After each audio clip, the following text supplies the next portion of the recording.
Hello everyone and welcome. I'm Todd Shoebotham of Apex Base. Apex Base is a dedicated base jumping company. We design and manufacture base-specific equipment. We're in a studio today to try to share some of the techniques that we use while packing our parachutes. We think these will be helpful, easier for you to see them rather than trying to figure them out in a printed manual. Stick around, we're going to have some fun packing these parachutes. And to help us with some of that packing, we're going to enlist a friend of ours, Steve Doherty, an active base jumper and senior rigger, and kind of an all-around nice guy. So stay tuned, have some fun, and we'll see you at the exit point. The first place we need to start before we start packing anything is to check and make sure we have continuity. Continuity is basically the relationship of our harness and container, the risers, to the parachute. The continuity is generally checked in the lines. When you're in the field, the best way to do this is to enlist a friend. We got Steve here, so he'll take the canopy. I'll take the riser end. You want to make sure there's no twists in your riser, and we'll start with what's on top, which will be the rear riser. We're going to make sure that the brake line runs straight from the toggle to the tail without going around or through anything it shouldn't. In this case, we have the slider, so it does need to go through the slider grommet as well as the keeper ring on the riser. What will come next will be the rear line group. Get the slider out of the way, and we'll want to check and make sure that the lines run directly from the connector link to the respected spot on the canopy. So the outside line that's on the link should be the outside of the parachute, and we'll work our way right on across. The next one on the link should be the next one on the canopy, and so forth. When we get to the inside of the link, that should be the ones attached to the center cell. In this case, it is a contrasting color to help us later when we're setting the tailgate. When that one's done, we can move straight into the front riser. Again, making sure there's no twist in the riser. I will have to pull the slider out of the way a little bit. Now the outside line should be the outside of the parachute, and then we just keep working over the next one. Looks good. The next one looks good. And finally, the one on the inside of the link is on the center cell. So everything now on the left side of this parachute is assembled correctly. We'll repeat the procedure on the other side. We'll start at the top. We've got no twist in the riser.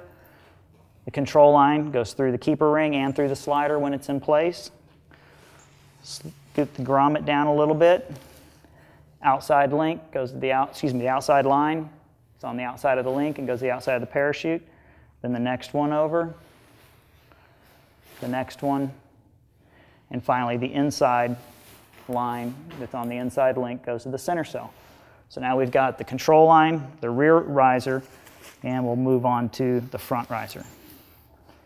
Again, starting at the outside, make sure that the outside line goes to the outside of the parachute. That's the stabilizer. Then the next one. Looks good. Number 3 looks good. And then that very last, the inside one, goes to the center cell. Once we've got good continuity down on the lines and the risers, we will next hook up the 3-ring to the container.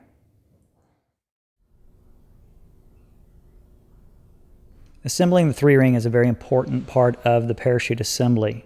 Make sure it is done properly.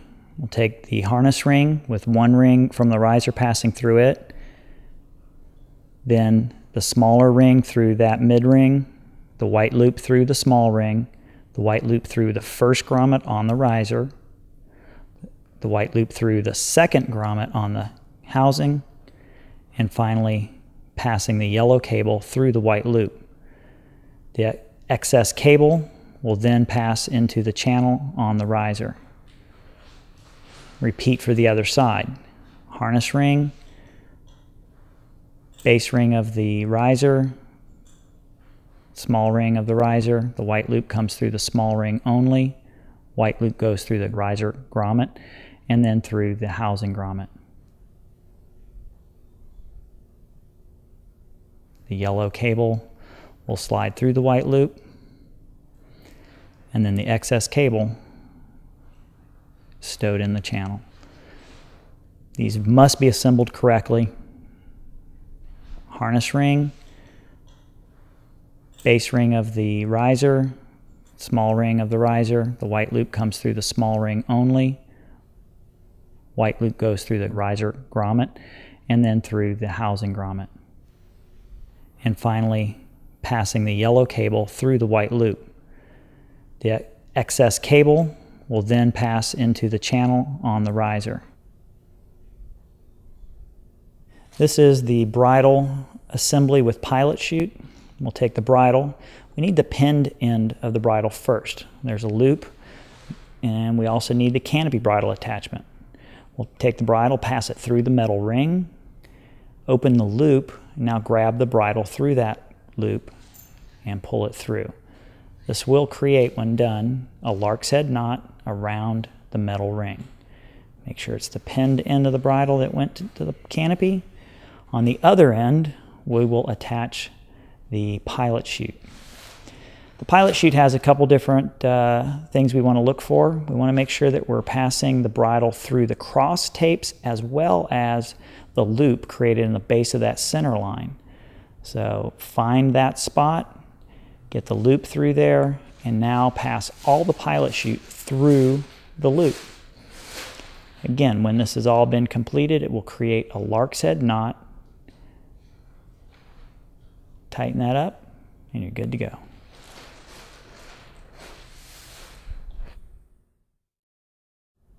We'll start this pack job, like any pack job, by just making sure the container is secure. It's going to need to be secured somehow so it doesn't slide across the ground or the floor. You can do this in a lot of different ways by using a weight in the container. You can use a T-stake or some type of spike when you're putting it into the ground. We're going to need a pull-up cord.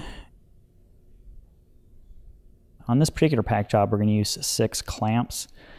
2 of them are optional. You'll see those coming along. But we're going to start this with stowing the brakes. Steve's going to be using the number 1 setting on this particular pack job. Number 1 setting is counting from the toggle towards the tail. Once he has the toggle secured, he'll stow the excess. We are doing a slider up pack job, so the control lines are passing through the riser ring. This is important anytime the slider is in use, that those control lines do run through the slider grommet as well as the keeper ring. After that, the toggle's pretty much set like a standard toggle would. That's putting the tip of the toggle straight through the control line after the control line is below the guide ring. Give it a little tug, make sure everything's nice and set. Tip of the toggle is secured in the keeper. Steve has secured the container. He's made sure there's no twist in the riser, and this is one of his optional clamps that he likes to use. He likes to clamp the risers together, and then he'll pick up the control lines, the rear line group coming off the rear riser, and the front riser separately. And holding the lines in the way he is through his fingers just helps ensure that we don't have any twists. So make sure that the control lines go straight to the tail without going around or through anything else, and that the rest of the lines came to the respected proper place. Okay, now start with the nose. The nose is up against the body. Going to count out the 7 cells. There's the red center. We've got yellow on each side of that, and then finishes it off with number 7. Once he's got all 7, get a little bulk there, give it a shake, just kind of clamp it between the legs. Let's get that slider up and out of the way so we can see what's going on. I'm going to start with the lines that are closest to the chest. Those are the A's. Then the B's. Leave the A's against the chest, grab the B's so they can't be pulled out, and get your arm down in that fold to pull the fabric out. That's the fabric between the A's and the B's. Now we're just going to repeat that. The fabric that is going to be between the B's and the C's, get your arm down in there, pull that fabric out. And the other hand should be holding all those line attachment tabs and the lines in the middle. And we're going to repeat one more time, now with the D lines. Those D lines are long. That fabric's a little harder to reach. Hold the line so they can't get pulled out, and put them all the lines in the middle. Come back to clean up the stabilizer, AB, BC, CD, and then that long one between the D and the tail, which brings us to the tail, making sure those lines are in the middle. Now the folds of the tail, these are half folds. Keep the lines in the middle like we have, and that's the cell off the center. We've got a red center here, and then the yellows on each side. So he just dealt with the entire left side of the canopy. Now he's moving over to the right. That's the fold between the A's and the B. And he's going to work for the C line attachments and then grab all the fabric between those B's and C's and flake it out. And one more time, this time with the fabric between the C's and the D's, those long D lines. Get your arm down in there, pull the fabric out, leave the lines in the middle.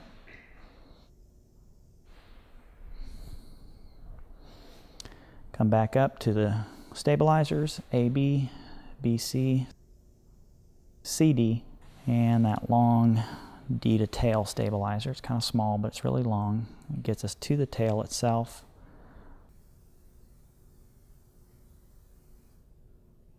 All right, so now we've got all the lines should be in the middle of the pack job. All the fabric should be pulled out. The only thing left in the middle is the center cell. There's no other color right down the middle but red.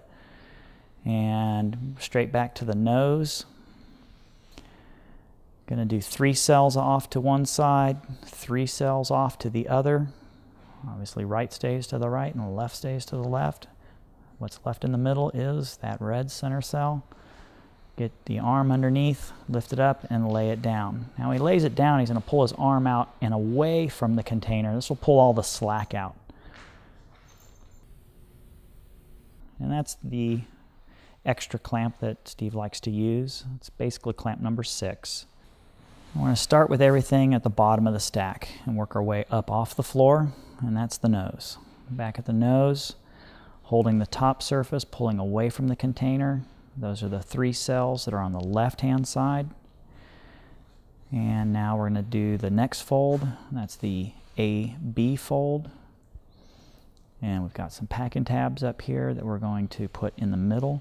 Now the packing tab stays relative to the line attachment tab. Basically, they're both in the middle. The fabric should be turning at the packing tab on the bottom surface and then the line attachment tab on the bottom surface and the packing tab on the top surface. Now Steve did employ an extra clamp there. That's his 6th clamp. He'll use 4 standard clamps, and then on this pack job he's using 2 additional. And so this would be a 6 clamp pack job. One is down at the riser end of the lines, and then the other one you saw him just place right there at the base of the canopy. Now that he's finished with the AB fold of the canopy, we're going to move again on the left-hand side to the next stack, which is the BC fold. Just working the air out. Works the bottom surface, the top surface, the bottom surface, just back and forth. Get your arm in there and pull that fabric out. Make sure the channel, the air channel down the middle is clear. I'm trying to create just a nice, straightforward pack job that's very symmetrical and that leaves that center cell open as an air channel between the stabilizers. Now that is the last fold on the left side. That's the CD fold. It's got the packing tab staying in the middle, the line attachment staying in the middle on the bottom surface. Takes a swipe in there to pull all that fabric or push that fabric out from the center, keeping those lines in the middle, and there's that little stabilizer. I'm going to lay the clamps up there for right now. Just kind of gives a good a little weight on the fabric, helps get the air out and hold it still. Steve now relocates to the other side, where he's going to just repeat the process for everything on the right-hand side. The left is done to this point. Get it up out of the way and back to the bottom of the stack where the nose is. There's the first cell off of the center, that yellow cell, and then we have the 2 other cells. So we got 3 on one side, 3 on the other, and 1 in the middle. So I'm going to find the point directly above that line attachment tab to make the fold. That was the AB fold. The nose was first, and then the stack he's dealing with there is the AB fold. And a peek through the bottom surface, through that stabilizer, just to confirm everything's there. At this point, you'll notice you'll do a little tug-of-war between that center cell. The center cell won't lay perfectly square with the other cells, so just kind of split the difference. Don't be alarmed if you can tell the center cell doesn't lay quite as flat. The fabric should still be turning. When you look down the middle, the fabric should still turn at that line attachment tab or at the packing tab, but the center cell doesn't quite present itself like the other 3 cells will. It has to be shared from side to side. So this is the BC fold he's dealing with now. Get his arm in there. A little tug of war, you can see him tugging between that center cell. Cleans the stabilizer up. Pushes the air out. It's always making a swiping move on the fabric away from the container. It's just going to push the air out of the fabric. Got the packing tabs on the top surface, right in the middle. Reaches through that little stabilizer opening to the lines. Those are the D lines. And D lines from the other side. Keep them in the middle. All those lines stay in the middle. I'm going to get that 6th clamp out of the way for a minute because we got to put the slider into position. If you weren't using the slider, you would skip this step, but this one has it. He's got the fabric right now that's between the 2 front grommets. So that's that front slider tape, and that's the rear slider tape right there. So that's the fabric between the 2 rear grommets. So we've pulled it up as far as you can. Now the fabric that goes between the front and the rear grommets is actually going to live in that stabilizer fold. You can see how it gets that fabric out of the way. There you go. You want to put it right where it belongs. You don't want the deploying parachute to zip that fabric around into position. You want to place it right where it belongs. So now all 4 of the slider grommets are pulled securely up to the bottom of the stabilizers until they stop. Now we got the long folds. This is making the parachute the same width as the container. It's going to be kind of in thirds there. There was 1/3, and there's the 2nd third fold. You do kind of need to match the width of these folds to the width of your container, but generally 3. I'm going to go ahead and place a clamp. You can kind of see where it is relative to the nose there. Good bulky area to kind of hold on to, and then another one right about where the tail, the end of that tail is going to be.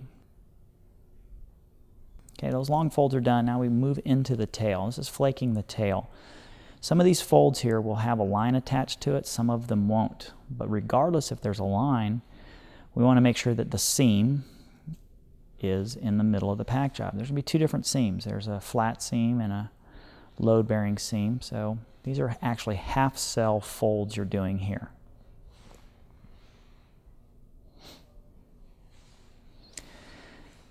Hard to take that fabric too far up because it starts turning into all the other folds. So you can get it up 18, 20 inches, that's fine. Now we're going to take that tail, leaving the lines in the middle.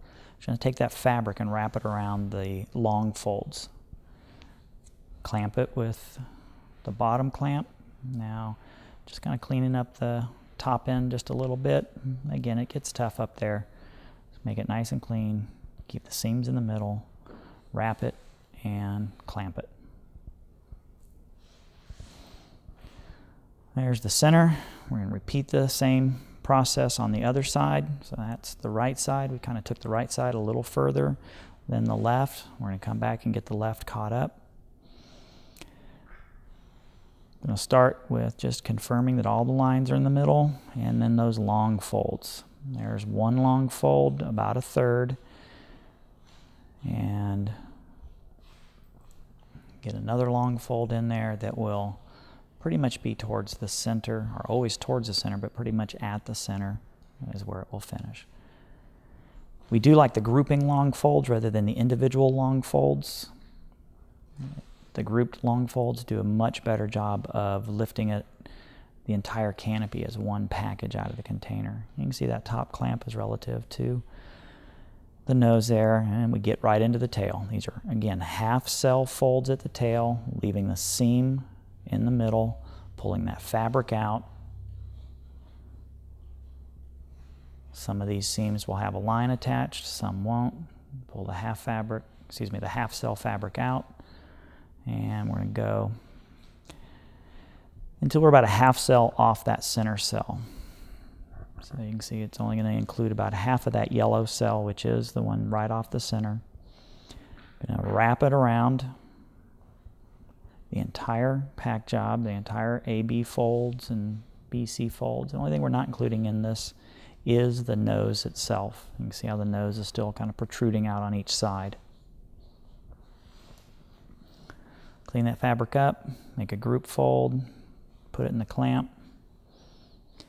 We do leave that half cell on the center out because we'll be pulling that down soon. That's why we haven't gone all the way up to the tail pocket. He can still see down the middle.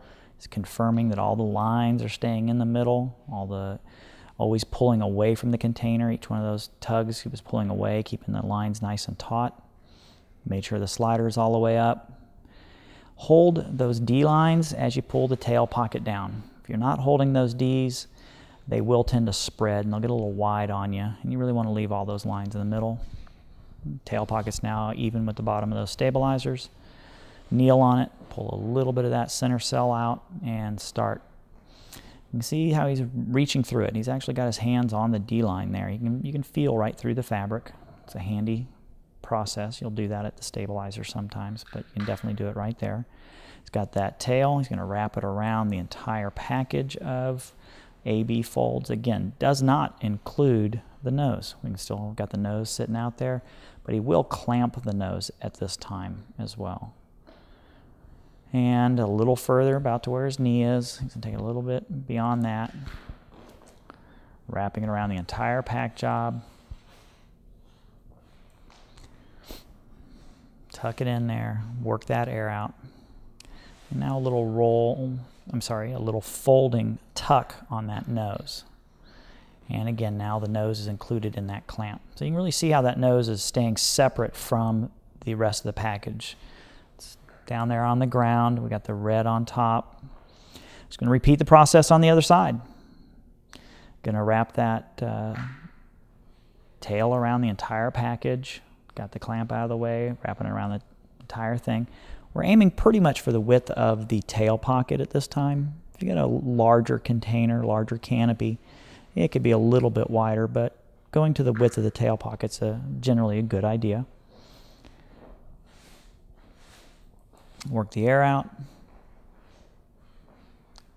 Made the tail wrap around all those AB folds, and now the nose is just getting tucked under with like one simple fold, kind of a thirds fold again. So the tape of the nose is still facing outboard. It's pretty much the folds of the canopy. He's going to open up the tail pocket here, and we'll get ready to stow some lines. It's a good time before you sit down if you have to release the container. If you've got it tied onto something, or if you've got it tacked down to the ground, you'll need to release that. If it's just a weight on it and you don't mind it dragging on the ground, you may go straight from this point. And he's going to do the first stow. It's what we call a primary stow, or the indirect stow. This stow is not going to hold the slider directly. It holds the slider indirectly. So we call it an indirect stow. Did a double wrap there and tucked it in position. The next phase would be to stow the lines. We'll stow those lines in the tail pocket. So open the tail pocket, have a seat right on the canopy. Now would be a good time, or before you start this, would be a good time to release the container if it was tied to anything, or if you've got it staked into the ground, you'll need to release all of that. Steve's using an indirect stow of the slider. This is also sometimes referred to as the primary stow.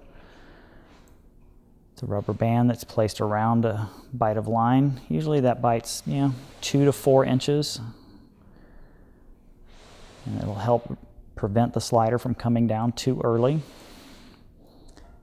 The rest of the lines are going to be stowed in a figure 8 fashion, back and forth.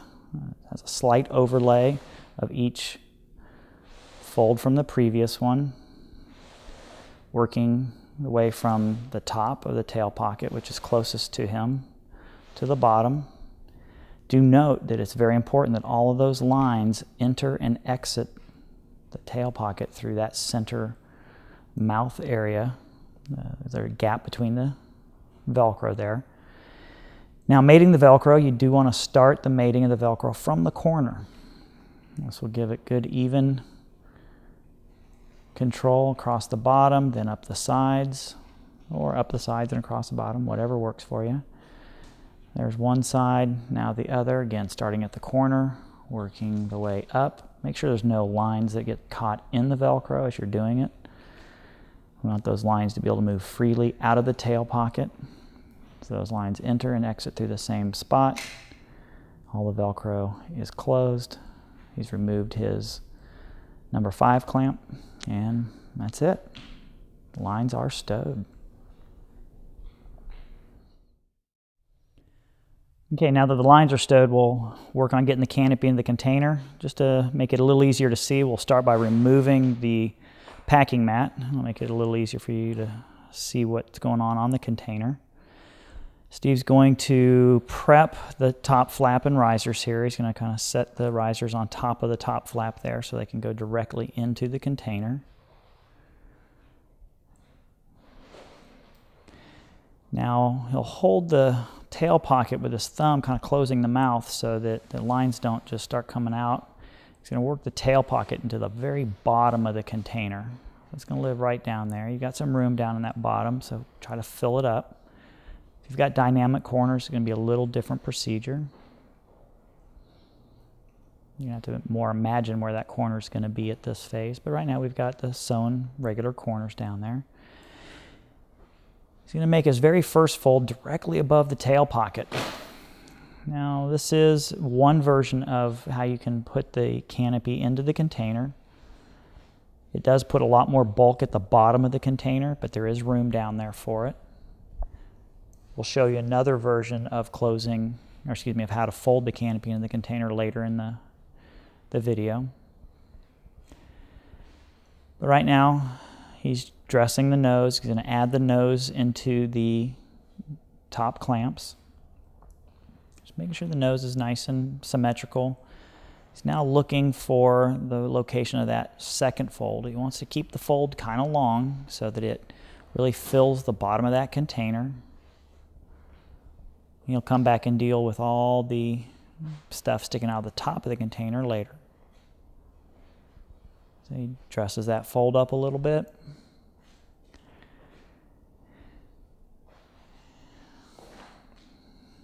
Okay, find your pull-up cord.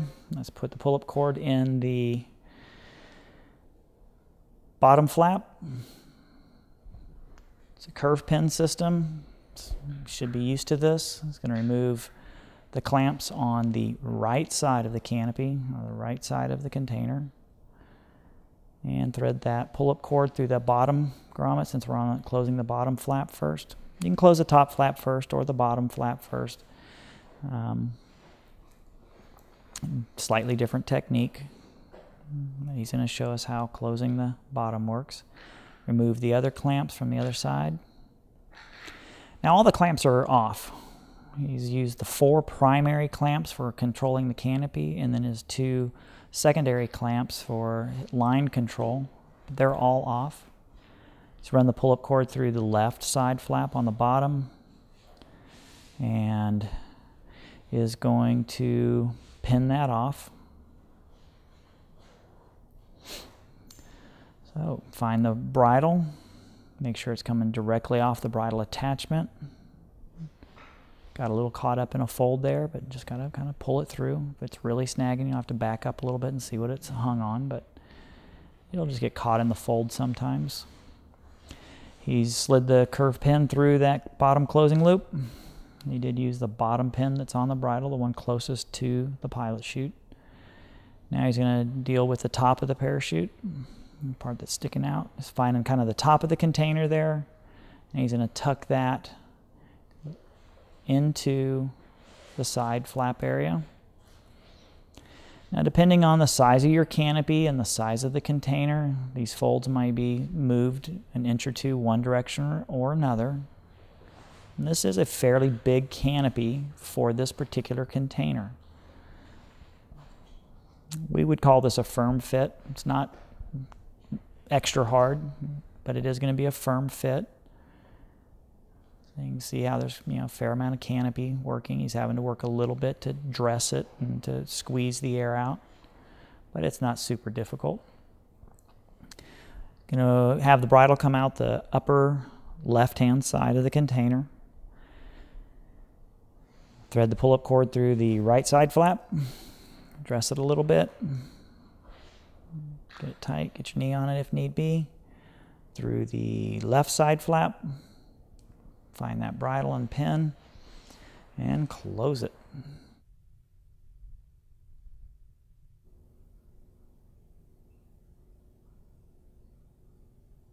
And now insert the pin in the top area.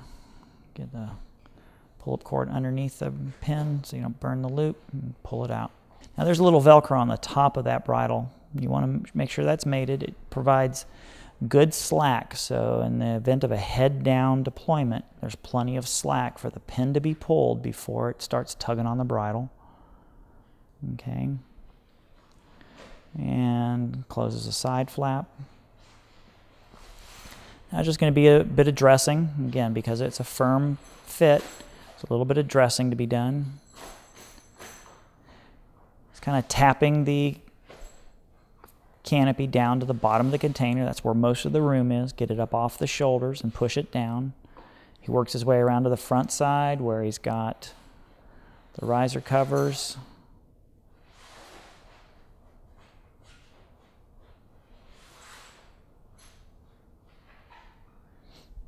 And all the dressing is pretty much done. He'll tuck the bridle in, the left side first, then cross over to the right side.